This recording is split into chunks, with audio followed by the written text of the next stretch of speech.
Bismillahirrahmanirrahim. Assalamualaikum warahmatullahi wabarakatuh. Innal hamdalillah wassalatu wassalamu ala Rasulillah la haula wala quwata illa billah. Rabbi sohri sodri wa yassirli amri wahlul uqdatam min lisani yafqahu qauli. Amma ba'du. Izinkan saya Ella Nurlela selaku host hari ini di kajian online Ummahatul Jannati, inspirasi penggerak muslimah. Ummahatul Jannati adalah wadah untuk menjalin ukhuwah Islamiyah, menjalin persaudaraan dan persahabatan, sarana menambah ilmu agama sesuai Al-Quran dan hadis, serta menjadi inspirasi bagi sesama muslimah sebagai pengingat, penyemangat, dan dapat diaplikasikan dalam kehidupan sehari-hari dengan memaksimalkan potensi dalam diri sesuai dengan syariat. Adapun program Ummahatul Jannati adalah sebagai berikut: pengingat duha, pengingat tahajud, quote of the day, kutipan ayat pilihan, Asmaul Husna, khataman Al-Quran, muamalah halal di hari Ahad, kajian offline dan kajian online, materi tahsin tilawati Al-Quran bersama Ustazah Hasuna, dan kitab Tarbiyatul Aulad bersama Ummu Naila. Baik sahabat Ummahatul Jannati, kita dengarkan materi kita hari ini, tahsin tilawati Al-Quran bersama Ustazah Hasuna. Kami persilahkan. Bismillahirrahmanirrahim. Assalamualaikum warahmatullahi wabarakatuh.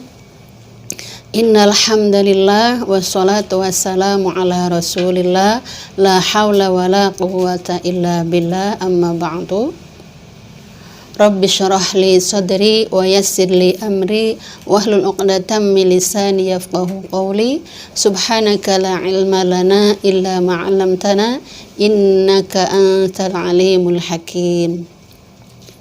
Kita panjatkan puji serta syukur kita kehadirat Allah Subhanahu wa taala. Alhamdulillah, dengan izinnya kita kembali dapat melaksanakan kajian secara online.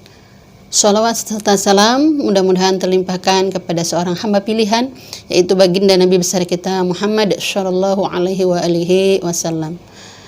Ibu jamaah Ummahatul Jannati, apa kabar semuanya? Mudah-mudahan senantiasa Allah berikan kita kesehatan sehingga bisa melaksanakan ibadah dengan sebaik-baiknya. Kita lanjutkan bacaan Al-Quran kita masih di surah Al-Baqarah ayat 26.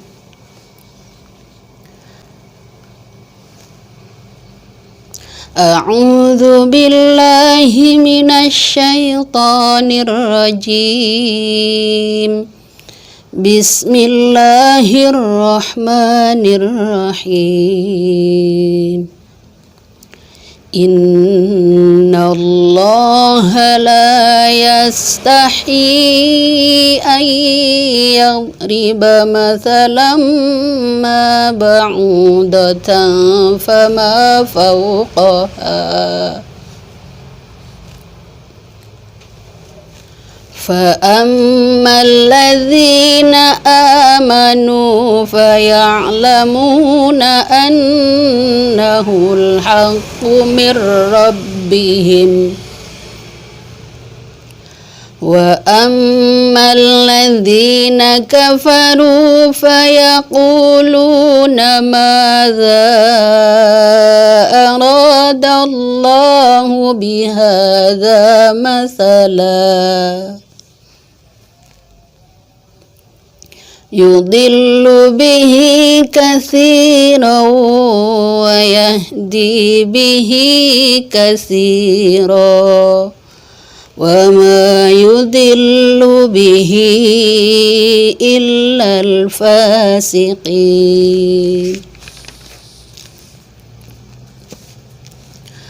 الذين ينقضون عهد الله من بعد ميثاقه ويقطعون ما أمر الله به أن يوصل ويفسدون في الأرض أولئك هم الخاسرون كيف تكفرون بالله وكنتم أمواتا فأحياكم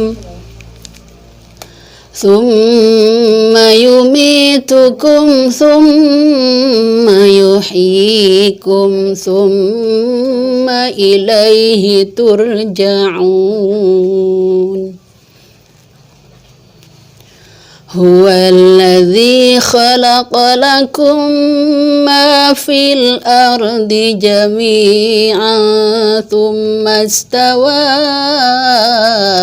إلى السماء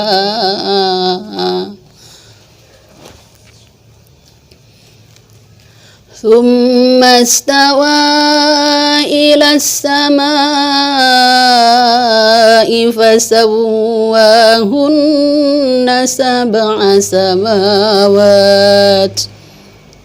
وهو بكل شيء عليم وإذ قال ربك للملائكة إني جاعل في الأرض خليفة قالوا أتجعل فيها من يفسد فيها ويسفك الدماء ونحن نسبح بحمدك ونقدس لك قال إني أعلم ما لا تعلمون صدق الله العظيم. Aku berlindung kepada Allah dari godaan syaitan yang terkutuk dengan menyebut asma Allah, Maha Pemurah, Maha Penyayang. Sesungguhnya Allah tidak segan membuat perumpamaan seekor nyamuk ataupun yang lebih kecil dari itu. Adapun orang-orang yang beriman, mereka tahu bahwa itu kebenaran dari Tuhan. Tetapi mereka yang kafir berkata, apa maksud Allah dengan perumpamaan ini? Dengan perumpamaan itu, banyak orang dibiarkannya sesat, dan dengan itu, banyak pula orang yang diberi petunjuk. Tetapi tidak ada yang dia sesatkan dengan perumpamaan itu, selain orang-orang fasik, yaitu orang-orang yang melanggar perjanjian Allah setelah perjanjian itu diteguhkan dan memutuskan apa yang diperintahkan Allah untuk disambungkan dan membuat kerusakan di bumi. Mereka itulah orang-orang yang rugi. Bagaimana kamu ingkar kepada Allah padahal kamu tadinya mati, lalu Dia menghidupkan kamu, kemudian Dia mematikan kamu, lalu Dia menghidupkan kamu kembali, kemudian kepadanya lah kamu dikembalikan. Dialah Allah yang menciptakan segala apa yang ada di bumi untukmu, kemudian Dia menuju ke langit, lalu Dia menyempurnakannya menjadi 7 langit, dan Dia Maha mengetahui segala sesuatu. Dan ingatlah ketika Tuhan berfirman kepada para malaikat, Aku hendak menjadikan khalifah di bumi.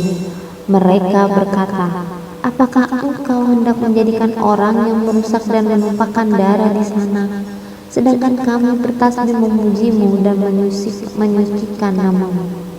Dia berfirman, sungguh aku mengetahui apa yang tidak kamu ketahui. Maha benar Allah dengan segala firman-Nya. Ya, kita perhatikan hukum tajwidnya dari waqaf qala di situ hukumnya mad tabi'i, qalu di situ hukumnya mad jaiz munfasil, ataj'alu qalqalah sughra fi mad tabi'i, ha mad tabi'i, may yufsidu nun sukun ketemu ya idgham bi guna, fi mad tabi'i, ha mad tabi'i, wa yasfikud dima, wa yasfikud dima alif lam syamtiyah, dima situ hukumnya mad wajib muttasil. Wa nahnu nusabbihu bihamdika wa nuqaddisu lak, qala qa mad tabi'i, inni a'lamu, inni gunna musyaddada, inni a'lamu, majaid munfasil, ma mad tabi'i, la mad tabi'i, ta'lamun mad arid lisukun. Allahumma arhamna bil Qur'an. Ibu hadirat jamaah Ummahatul Jannati yang berbahagia, kita lanjutkan kajian kita di hukum mempelajari tajwid dan kita sampai pada pembahasan ahkamul huruf atau hukum-hukum dalam huruf hijaiyah. Kemarin kita sudah masuk yang pertama yaitu di nun sakinah dan tanwin, dan sudah kita bahas hukum izhar. Lanjut yang kedua kita bahas hukum idgham. Al-idghamu, idgham menurut bahasa yaitu idkhalus syai'i fi syai'i, memasukkan sesuatu ke dalam sesuatu, sedangkan menurut istilah adalah idkhalul harfis sakini fil harfil mutaharriki haitsu yasirani harfan wahidan musyaddadan. Menurut istilah, memasukkan huruf mati pada huruf yang berbaris atau berharokat, sehingga kedua huruf tersebut menjadi satu huruf yang bertasydid. Itu arti atau definisi dari idgham. Jadi memasukkan sesuatu ke dalam sesuatu. Nanti kita lihat contoh. Ada beberapa contoh dari hukum idgham nun sukun dan tanwin. Huruf idgham ada 6 tersebut dalam nazam. Wathani idghamu bisittatin atat fi yarmaluna indahum qad tabtat. Dan kedua pada hukum mim mati dan tanwin disebut idgham dengan hurufnya yang berjumlah 6 selama ulama telah menetapkan pada satu kata yaitu yarmaluna, disimpun menjadi yarmaluna. Huruf idgham ada 6 yaitu dihimpun yarmaluna, ya, ra, mim, waw dan nun. Dalam pengertiannya, apabila nun mati atau tanwin berhadapan pada salah satu huruf yang 6 disebut idgham, namun dalam proses pengucapannya terbagi menjadi dua bagian, yaitu idgham bi gunnah dan idgham bila gunnah. Kita bahas yang pertama, idgham bi gunnah. Idgham artinya memasukkan dan gunnah artinya dengan dengung atau sengau. Hurufnya ada 4 tersebut dalam lakinnaha kismani kismun yudghama fihi bi gunnatin biyamnu ulima. Akan tetapi idgham terbagi kepada dua bagian. Pertama, idgham biguna, hurufnya terkumpul menjadi yanmu.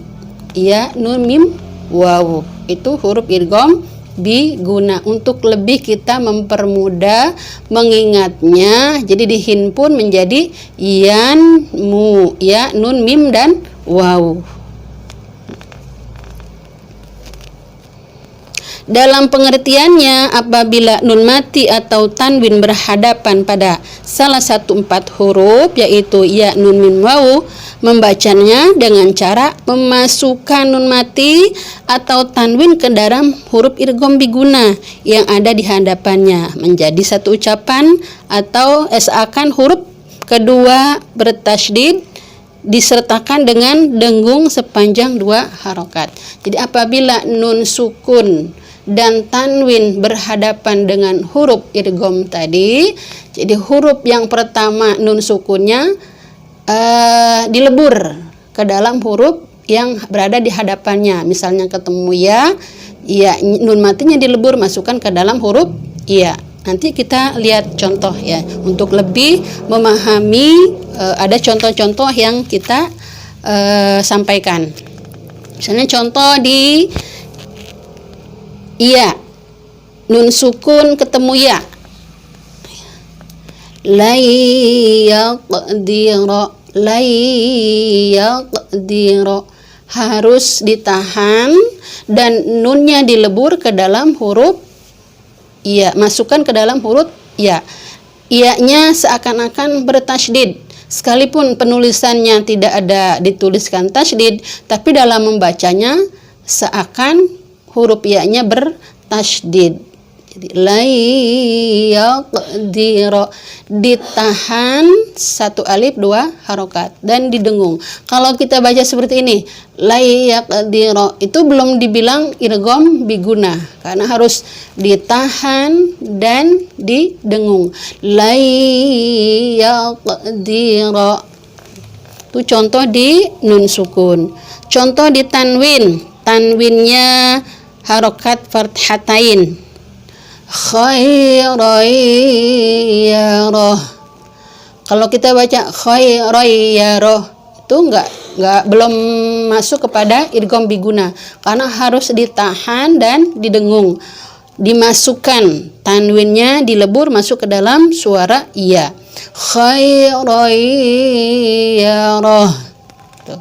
Contoh di tanwin harokat kasratain.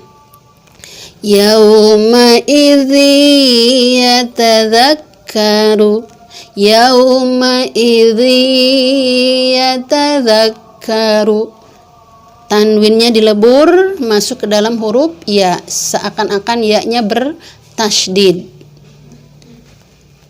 Contoh di harokat domatain. Wujuhu yauma idz, wujuhu yauma idzin.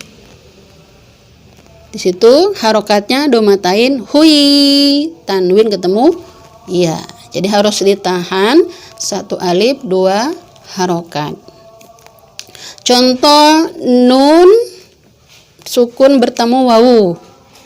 Miwaraihim,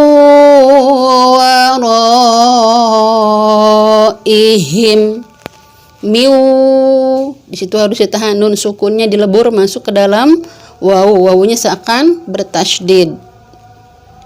Sekalipun penulisannya tidak ada tasydidnya, di situ kita tetap membacanya seakan ada tasydid. Miwaraihim,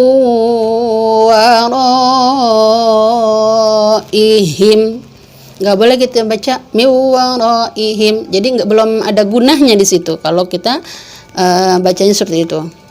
Terus yang selanjutnya contoh di harokat fathatain, nun fathatain wawu, lagwaw wala kidzaba, lagwaw wala kidzaba, tanwin fathatain di wa ketemu dengan wa, wawunya yang kedua seakan bertasydid. Terus contoh harokat kasrotain. Wa walidi wa ma walad. Wa walidi wa ma walad. Kasrotain diu di situ ya. Jadi seakan-akan wawunya bertasydid. Terus contoh di harokat domatain. Khairu wa abqa. Khairu wa abqa. Domatain, tanwin di situ di ro-nya bertanwin, tanwinnya domatain ketemu dengan waw. Jadi harus diperhatikan selalu bahwa ditahan dan didengung. Ya, sampai sekira-kira 2 ketukan. Terus contoh nun sukun. Nun sukun ketemu mim. Mim ma'in. Mim ma'in. Nun sukun ketemu mim. Jadi harus ditahan bacanya, nggak boleh nggak ditahan. Sekarang contoh fathatain di huruf mim. Radiyatam mardiyah. Radiyatam mardiyah. Tam di situ harokat fathatain ketemu dengan huruf mim. Terus harokat kasrotain bertemu dengan mim. Ka'asfin ma'kul. Ingat selalu harus ditahan dan didengung. Narum muqshadah.